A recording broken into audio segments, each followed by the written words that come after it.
우리 시간 하나님 말씀 같이 보시겠습니다. 요한복음 4장 46절에서 54절 말씀입니다. 요한복음 4장 46절에서 54절 말씀 우리 다 같이 찾으셔서 한 목소리로 읽겠습니다. 요한복음 4장 46절에서 54절 말씀 우리 찾으셔서 같이 읽겠습니다. 시작.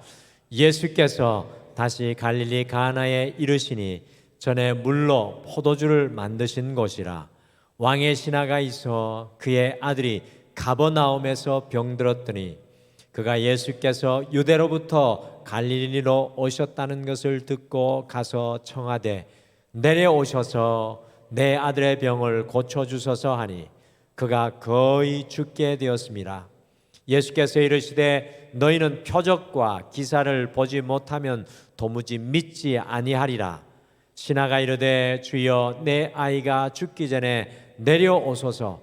예수께서 이르시되 가라 내 아들이 살아 있다 하시니 그 사람이 예수께서 하신 말씀을 믿고 가더니 내려가는 길에서 그 종들이 오다가 만나서 아이가 살아 있다 하거늘 그가 낫기 시작한 때를 물은즉 어제 7시에 열기가 떨어졌나이다 하는지라. 그의 아버지가 예수께서 내 아들이 살아있다 말씀하신 그때인 줄 알고 자기와 그 온 집이 다 믿으니라. 이것은 예수께서 유대에서 갈릴리로 오신 후에 행하신 두 번째 표적이니라. 아멘. 오늘 하루 우리 성도님들 어떻게 보내셨습니까? 우리의 주변에 가득 차 있는 공기와 같이 우리가 이 땅을 살아가면서 하나님의 은혜를 찾는 것은 마치 숨바꼭질 같다라는 생각을 많이 합니다. 영적인 눈이 뜨여져서 하나님의 은혜를 찾게 되면 우리의 삶을 가득 채우고 있는 하나님의 놀라운 은혜들이 있는 줄 믿습니다. 오늘 이 예배를 통해 우리의 인생의 문제보다 우리의 삶을 가득 채우고 있는 어떤 삶의 어려움보다 우리를 충만케 채우고 있는 주님의 은혜를 발견하게 되시기를 간절히 축복합니다. 우리 앞뒤 좌우분 옆에 있는 분에게 이렇게 같이 인사로 축복했으면 좋겠습니다. 주님의 은혜입니다. 같이 인사해 주시죠. 주님의 은혜입니다. 아멘. 오늘 우리 성도님들과 함께 예배하는 것이 주님의 은혜인 줄 믿습니다. 경기중학교를 수석으로 입학을 하고 고등학교를 단 4개월 공부한 이후에 검정고시로 서울대학교에 차성으로 들어간 천재가 있었습니다. 이분은 24살에 미국 플로리다 대학교에서 박사학위를 받고 교수가 되어서 꼬마 교수라는 별명을 얻었고요. 한국과학기술원을 설립을 해서 한국의 과학을 선도하였을 뿐만 아니라 후에 과학기술처 장관을 지내는 일을 하였습니다. 그런데 어느 날 그분의 가정에 청천벽력과도 같은 큰 고난이 찾아왔는데 사랑하는 아들이 신부전증으로 생사를 알 수 없는 이 투병 생활을 하게 되었습니다. 바로 이 순간에 자신이 공부하고 자랑하였던 그 과학적 기술과 의술 그리고 자신의 사회적 스펙이 아무런 능력이 되지 않음을 깨닫고요. 하나님께 나아가 생명을 내어놓고 매달릴 때 과학도 의술도 치유하지 못했던 아들의 병이 기적과 같이 치유되는 놀라운 은혜를 그분이 경험하게 되었습니다. 그분이 바로 나는 위대한 과학자보다 신실한 크리스찬이고 싶다고 고백했던 정근모 박사님이십니다. 우리가 인생의 낭떠러지에 이르게 되고 그 자리에 삶의 자리에 서게 되면 너무나도 많은 순간에 우리가 경험한 것, 우리가 가지고 있는 어떤 것도 능력이 되지 못한 것을 깨닫게 됩니다. 우리 정근모 박사님이 나는 위대한 과학자보다 진실한 크리스찬이고 싶다라는 그 고백을 했는데 이것이 우리의 고백이 되었으면 좋겠습니다. 오늘 요한복음 4장에 등장하는 이 아버지, 오늘 피곤한 한 주를 보내면서 보게 되는 이 한 주의 정중앙에서 보게 되는 이 아버지를 보게 되면 사회적으로도 경제적으로도 지식적으로 1% 안에 드는 굉장한 인물이었지만 아들의 질병 앞에서는 자신이 가진 어떤 것도 무용지물이라는 사실을 잘 보여주고 있습니다. 그런데 이 사람이요, 예수님 앞에 나아갈 때 이적껏 자기가 한 번도 경험하지 못했던 주님의 놀라운 기적을 그의 가정과 삶 속에서 경험하게 되었습니다. 오늘 이 말씀이 우리에게 무엇인가 모델로 한 주를 살아가는 여러분들에게 보여주고자 합니다. 그래서 오늘은 왕의 신하의 가정, 곧 가정 속에 하나님의 기적을 누렸던 한 믿음의 사람의 가정을 살펴보면서 하나님의 놀라운 은혜의 기적이 우리의 삶 속에 어떻게 임할 수 있는지, 하나님의 은혜를 발견할 뿐만 아니라 하나님의 은혜가 우리의 가정을 타고 들어오고 내 삶을 타고 들어오는 역사가 어떻게 일어날 수 있는지, 기적을 누리는 삶이라는 제목으로 오늘 우리 이 한 주의 정중안에 서서 함께 살펴보시겠습니다. 오늘 과연 성경은 왕의 신하의 삶을 통해 우리에게 무엇이라고 말씀하고 있습니까? 여러분과 저에게 과연 어떤 말씀을 전해주고 있습니까? 첫째, 성경은 주님의 기적을 누리기 위해 주님 앞에 모든 것을 내려놓으십시오라고 우리에게 도전하고 있습니다. 요한복음 4장 46절 말씀 같이 읽으실까요? 46절 같이 읽겠습니다. 시작. 예수께서 다시 갈릴리 가나에 이르시니 전에 물로 포도주를 만드신 곳이라 왕의 신하가 있어 그의 아들이 가버나움에서 병들었더니, 이 46절 말씀에 보면 이 왕의 신하라는 말이 나오는데 이것의 헬라어는 바실리코스로 문자적으로 이 작은 왕을 뜻하는 말인데요, 이것의 숨은 뜻은 왕과 버금가는 왕의 신하라는 그런 뜻입니다. 이 왕의 신하라는 뜻이지만 그것보다도 더 중요한 이 가버나움의 왕과 같은 존재로 서 있는 한 사람을 뜻합니다. 그러니 오늘 나오는 말씀 속에 한 가정의 가장은 상당히 높은 고위관직, 왕과 맞먹는 힘과 권력을 가진 사람이었습니다. 실제로 이 갈릴리 지역은 분봉왕이었던 헤롯 안티파스가 다스렸던 지역으로요, 오늘 나오는 이 사람은 헤롯 안티파스 왕의 최측근인 고위관직에 있었던 사람, 이 가버나움의 그 지도자였습니다. 그리고 이 가버나움 지역이 참 요충지입니다. 다메섹과 연결하는 동과서의 교통의 요충지였기 때문에 매우 중요한 상업의 지역이고 매우 중요한 행정구역이었습니다. 이곳에 당연히 왕이 신임하는 사람이 있을 수밖에 없었습니다. 그런데 이 사람이 한 가정의 가장으로 아들이 병들었을 때 하였던 행동이 47절에 아주 구체적으로 나오고 있습니다. 같이 요한복음 4장 47절 말씀 함께 읽겠습니다. 47절 같이 읽겠습니다. 시작. 그가 예수께서 유대로부터 갈릴리로 오셨다 하는 것을 듣고 가서 청하되 내려오셔서 내 아들의 병을 고쳐주셔서 하니 그가 거의 죽게 되었었습니다. 오늘 이 왕의 신하는 이 지역에서 이 왕과 같은 권세로 다스리는 사람이었습니다. 그러나 그의 아들이 거의 죽게 되었을 때 예수님께서 유대 지방에서 갈릴리 가나로 오셨다는 소식을 듣고 갔다고 말씀하고 있습니다. 여러분들, 과연 가버나움에서 가나까지 거리가 얼마나 되겠습니까? 지도를 보시게 되면 갈릴리 호수죠. 갈릴리 호수 가버나움에서 가나까지 이 거리가 약 32km의 거리로 말을 타고 가면 이틀이 걸리고 걸어가면 4일 정도 걸리는 거리입니다. 제가 성지순례를 가보니까 그 이유를 알겠더라고요. 32km면 여기서 반포를 왔다 갔다 하는 길이거든요. 근데 별로 멀지 않잖아요. 근데 이렇게 말 타고 가면 이틀 걸리고 걸어가면 4일 정도 걸리는 이유가 제가 성지순례 가보니까 가버나움에서 가나까지 산비탈로 올라가는 길입니다. 저는 가나에 갔다가 가버나움으로 내려오는데 굉장히 이 비탈진 길이더라고요.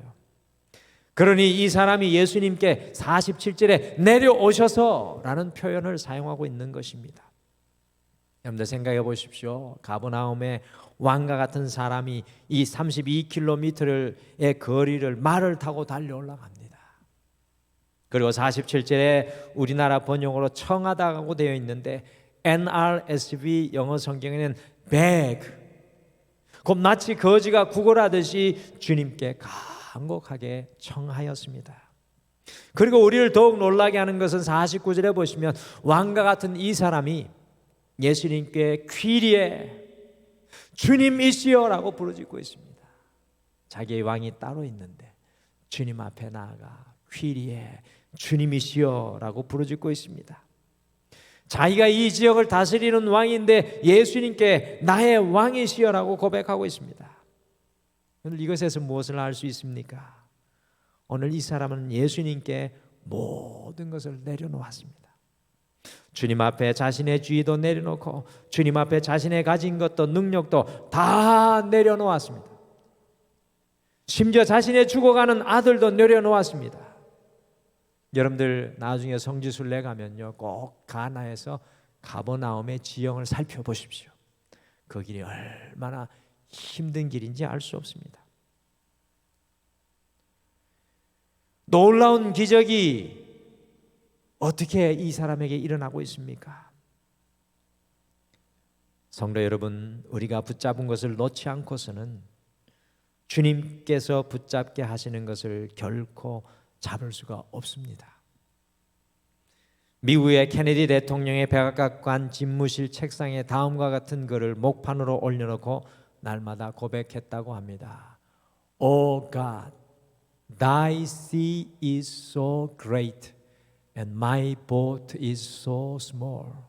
오 하나님, 당신의 바다는 너무 넓고 제 배는 너무 작습니다. 여러분 얼마나 훌륭한 믿음의 고백입니까? 오 하나님, 주님의 바다는 너무 넓고 제 배는 너무 작습니다. 이것은 모든 것을 주님 앞에 놓는 낮아짐의 고백을 날마다 고백했던 증거입니다. 미국의 대통령이, 온 세상을 다스리는 대통령이 주님의 바다는 무궁무진하고 내 배는 너무 적습니다 라는 고백을 하고 있는 것입니다. 영국에는 괴짜 왕들이 종종 있었습니다. 그 중에 10세기 말에 왕이면서도 왕관을 쓰지 않았던 괴짜 임금이 한 명 있었는데 그 왕이 카누트 왕이었습니다. 그는 신하들이 자신을 너무 높이는 것이 싫어서 어느 날 왕자를 해변으로 옮기도록 이야기를 하고는 민물이 들어올 때 큰 소리로 외쳤습니다. 바다여 멈추어라, 바다여 멈추어라. 이렇게 바다를 향해 여러 번 명령했지만 바닷물이 사정없이 밀고 들어와서 왕자의 절반까지 차올랐고 결국 파도에 밀린 왕은 왕자에서 떨어져서 물에 빠지고 말았습니다. 그런 이후에 카누트 왕은 신하들에게 소리쳤습니다. 보았느냐? 나는 아무것도 아니다. 권능은 오직 하나님께만 있다. 너희가 의지할 이는 오직 하나님이시다. 그날부터 카누트 왕은 왕관을 십자가에 달리신 예수상에 걸어 놓았다고 합니다. 오늘 이 가정 속에 기적이 임하는 것은 바로 모든 것을 주님 앞에 내려놓은 한 가정의 아버지를 통해서였습니다.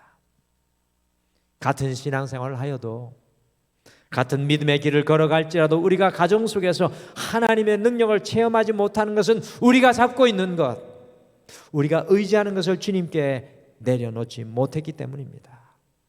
오늘 예배 준비를 하면서 목회자들이 우리 황비안 전도사님, 김병준 목사님, 저 이렇게 셋이 둘러 앉아서 햄버거를 먹으면서 우리가 서로 고백했습니다. 주님 앞에 온전한 목회자가 되려면 우리가 놓을 것이 아직도 너무나 많은 것 같습니다. 세 사람이 무언으로 동의했습니다. 주님 앞에 아직 내려놓지 못한 게 너무 많다는 겁니다. 그러면서 주님의 기적만 우리가 바라보기를 원한다는 것입니다. 이 왕의 신하의 삶을 통해 성경은 오늘 여러분과 저에게 도전합니다. 주님 앞에 모든 것을 내려놓으십시오. 주님 앞에 내가 잡은 것, 내가 아직 의지하고 있는 것 내려놓으라는 것입니다. 둘째, 성경은 주님의 기적을 누리기 위해서 더 많이 간구하십시오라고 도전합니다. 더 많이 간구하십시오.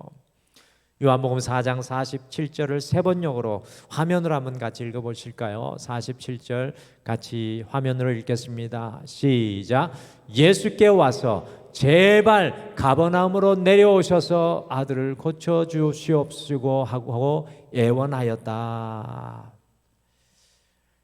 여기에서 애원하였다라는 말은 헬라어로 에로타라는 말로 미완료 시제입니다. 미완료라는 것은 완료가 안 됐다는 거죠. 에로타, 애원하고 또 애원하고 있는 모습을 그리고 있습니다. 제발 가버나움으로 내려오셔서 아들을 고쳐 주시옵소서. 그러니까 한 번 간청한 것이 아니라 이 왕의 신하가 예수님께서 응답하실 때까지 계속해서 주님 앞에 간구한 것입니다. 이 왕의 신하는 간청하는 기도를 하였습니다.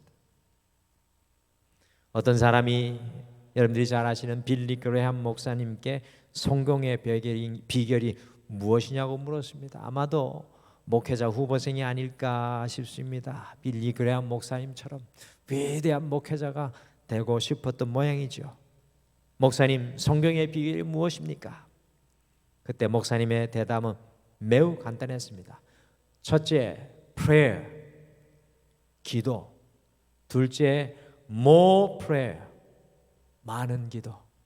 셋째, much more prayer, 더 많은 기도. 얼마나 멋있는 고백입니까? 기도, 많은 기도, 더 많은 기도. 예전에 구소련 시대에 소련의 지도자 피터 데네이카가 다음과 같은 책을 핍박과 환란 중에 편찬했습니다. Much prayer, much power. 많은 기도, 많은 응답. 이 책을 통해서 피터 데네이카는 구소련 시대의 많은 핍박과 환란 속에서도 많은 기도가 많은 응답을 불러왔다고 고백하였습니다. 기도의 분량이고 축복의 분량이고 기도의 통장에 잔고가 쌓이는 만큼 응답의 축복 속에 우리가 살아가게 됩니다. 오늘날 이 시대가 잃어버린 것이 바로 오늘 이 왕의 신하가 주님 앞에 올려드렸던 간구가 아닐까요? 기도가 아닐까요? 오늘 말씀 속에 한 가정이 기적을 누리게 되는 것은 가정의 가장이 모든 것을 내려놓고 간구하고 또 간구함을 통해서 하나님의 기적의 역사가 일어납니다. 영국의 오랜된 교회에 가시면 한 가지 인상적인 것이 있습니다. 저는 굉장히 인상적이었습니다.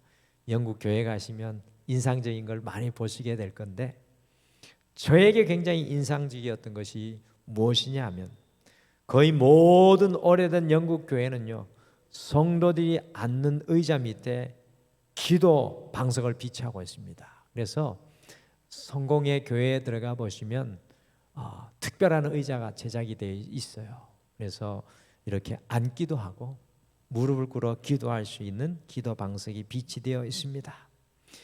이것의 의미는 원래 영국 교회 성도들은 각자가 자신의 의자 밑에서 자신의 기도 방석을 가지고 있었다라는 그런 의미입니다. 기도의 자리가 있었다는 의미입니다. 그만큼 기도에 무릎을 꿇었던 전통을 가진 교회가 영국의 교회였다라는 것입니다.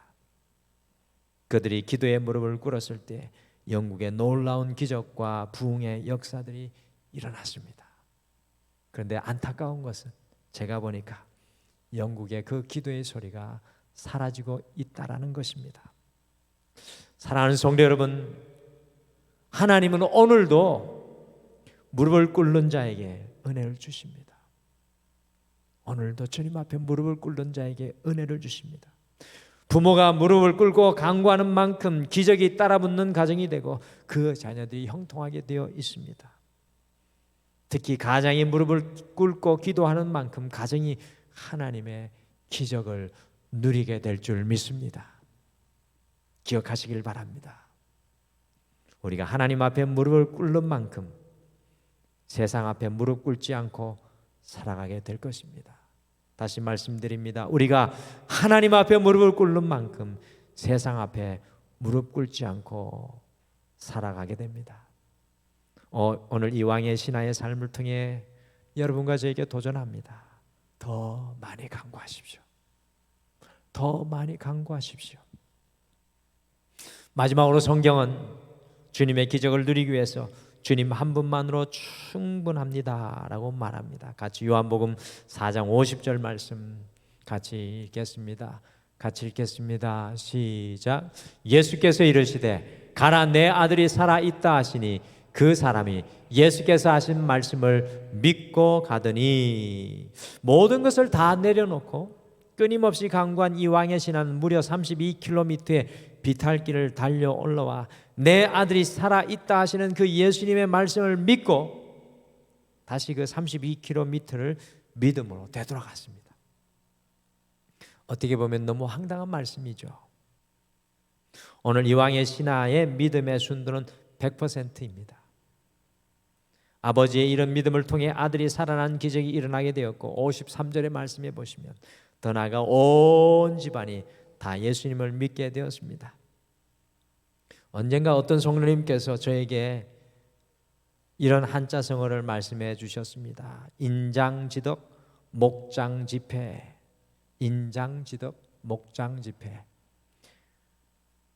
큰 사람 밑에 있는 사람은 큰 나무 아래에 있는 다른 나무는 피해를 보지만 큰 사람 밑에 있는 사람은 놀라운 덕을 본다라는 뜻입니다. 오늘 예수님 한 분만으로 충분합니다라고 고백했던 믿음의 가정의 신앙으로 아들의 불치병을 치유받는 기적뿐만 아니라 온 가족이 구원받게 되었습니다. 한 사람의 믿음의 영향력이 이렇게 가정 속에 우리의 삶 속에 영향력을 발휘하게 되어 있습니다. 평범한 믿음이 아니라 예수님의 말씀을 품고 다시 삶의 현장으로 돌아가는 오직 예수님 한 분만으로 충분하다는 믿음의 삶 속에서 기적을 일으키는 능력이라는 것입니다. 저는 오늘 이 예배를 드리고 여러분의 삶의 현장으로 돌아가실 때 오직 예수님 한 분만으로 충분합니다라는 고백이 여러분의 고백이 되시기를 간절히 축복합니다.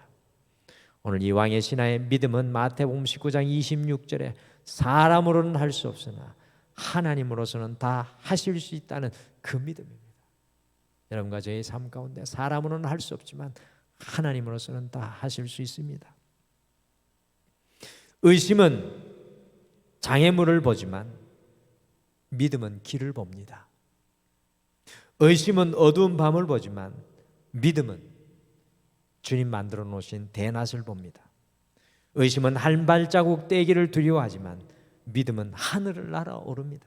의심은 누가 믿겠느냐고 묻지만 믿음은 내가 믿습니다라고 대답합니다. 로렌 커닝햄은 주님 한 분만으로 충분합니다라는 믿음을 이렇게 정의합니다. 믿음이란 아무것도 없지만 필요한 것을 얻게 되리라고 믿는 것이다. 믿음이란 어떤 일이 일어나기 전에 그 일이 일어나리라고 믿는 것이다. 믿음은 자기 스스로 할 수 없는 문제라 할지라도 하나님은 하실 수 있음을 아는 것이다. 믿음으로 산다는 것은 하나님께서 행하실 기회를 드리는 것이다. 내 인생에 하나님이 행하실 기회를 드리는 것이 믿음입니다. 믿음은 하나님 말고 아무도 그 일을 할 수 없을 때 비로소 발휘되는 것이다. 그러므로 우리가 하나님을 믿고 있다면 문제의 크기도 돈의 액수도 어떤 상황도 문제가 되지 않는다. 따라서 믿음은 벼랑 끝에서도 당당히 살아가게 하는 것이다. 참 도전이 되는 말입니다. 믿음은 인생의 벼랑 끝에서도 당당하게 살아가게 하는 것이다 라는 이 고백입니다. 왕의 신화를 통해 성경은 우리에게 오직 주님 한 분만으로 충분합니다 라고 믿음으로 고백하며 살아가라고 도전하고 있습니다. 오늘 이 가버나움과 가나의 그 지형 속에 숨어있는 영적인 언어는 하나님 한 분만으로 내가 충분합니다라는 이 왕의 신화의 고백이 그 자리자리 그 길 곳곳에 숨어 있습니다. 오늘 왕의 신화를 통해 우리의 삶에 기적을 가져오고 누리는 세 가지 벤처 신앙을 배우게 됩니다. 이제 또 다른 내일을 만나게 될 텐데 우리가 오늘 이 말씀 품고 내일 또 살아가기를 원합니다. 성경은 우리의 삶에 하나님의 기적을 누리기 위해서 세 가지의 말씀으로 도전합니다. 주님 앞에 모든 것을 내려놓으십시오. 내가 잡았다고 하고 내가 가졌다고 하는 모든 것을 내려놓으십시오. 더 많이 간구하십시오.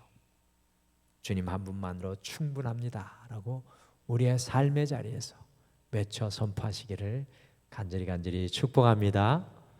우리 같이 찬양하실까요? 오늘 이 말씀 준비하면서 이런 찬양 같이 고백했으면 좋겠다라는 그런 마음에 울림이 있었습니다. 주님만이라는 찬양인데요, 이 찬양이 이렇게 고백합니다. 나 약해 있을 때에도 주님은 함께 계시고 나 소망 이를 때에도 주님은 내게 오시네.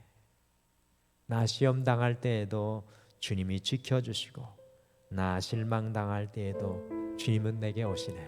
우리 같이 이 찬양 고백하시면서 주님만으로 충분합니다 라고 고백하겠습니다.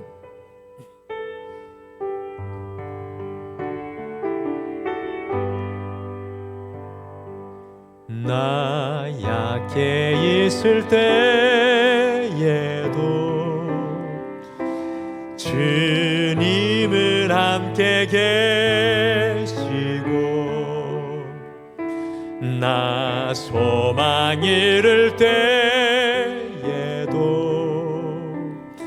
주님은 내게 오시네. 나 시험 당할 때에도 주님이 지켜주시고 나 실망 당할 때에도 주님이 위로하시네. 주님만이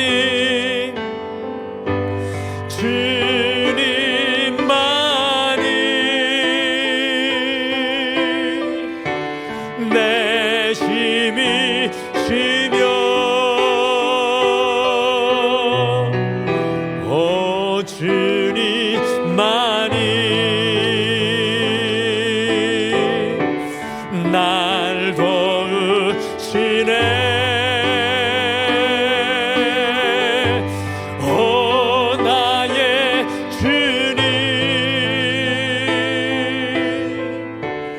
내 아버지여 오 나의 주님 내 사랑이여.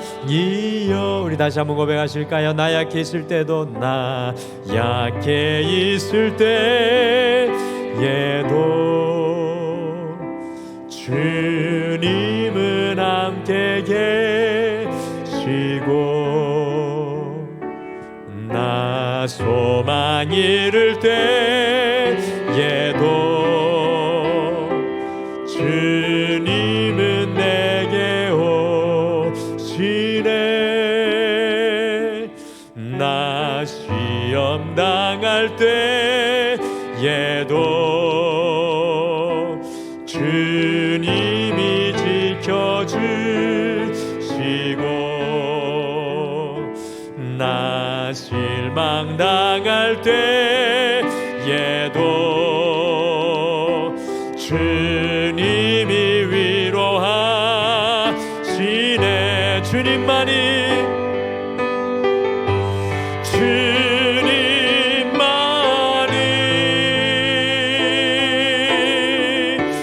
내 힘이시며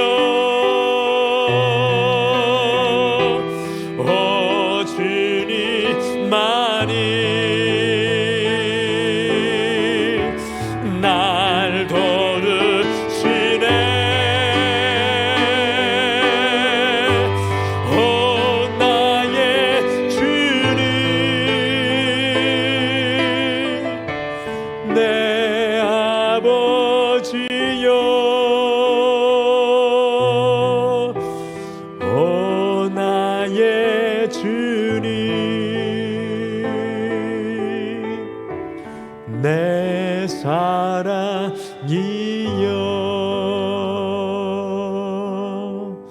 우리 찬양의 고백처럼 오늘 이 시간 우리 함께 고백했으면 좋겠습니다. 주님, 나는 약하지만, 나는 시험 가운데 내 힘으로 그곳에서 걸어 나올 수 없지만 주님이 지켜주시고 주님께서 내게로 오셔서 나를 붙잡아 주실 줄 믿습니다. 오늘 이 시간 기도하며 고백하시죠. 오 주님만이 내 힘이십니다. 오 주님만이 내 능력이시고 내 소망이시고 내 반석이십니다. 같이 함께 잠깐 고백하겠습니다. 우리 다 같이 기도하겠습니다.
주님만이 내 힘이시며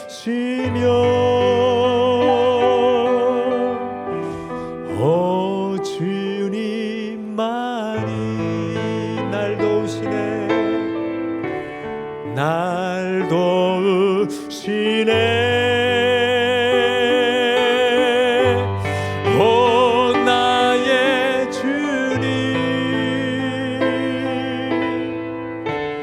내 아버지여.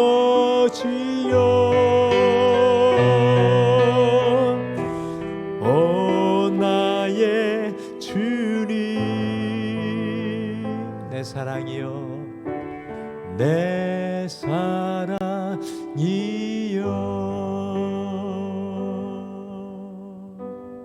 지금은 우리 주 예수 그리스도의 은혜와 우리 하나님 아버지의 극진하신 사랑하심과 성령님의 함께하심과 위로하심과 동행하심이 오늘 왕의 이 종 신하와 같이 예수님 한 분만으로, 주님 한 분만으로 충분합니다라고 고백하는 사랑하는 모든 성도님들의 삶이, 가정이 하나님이 예배하신 놀라운 기적과 능력으로 함께하여 주시기를 간절히 축원하옵나이다.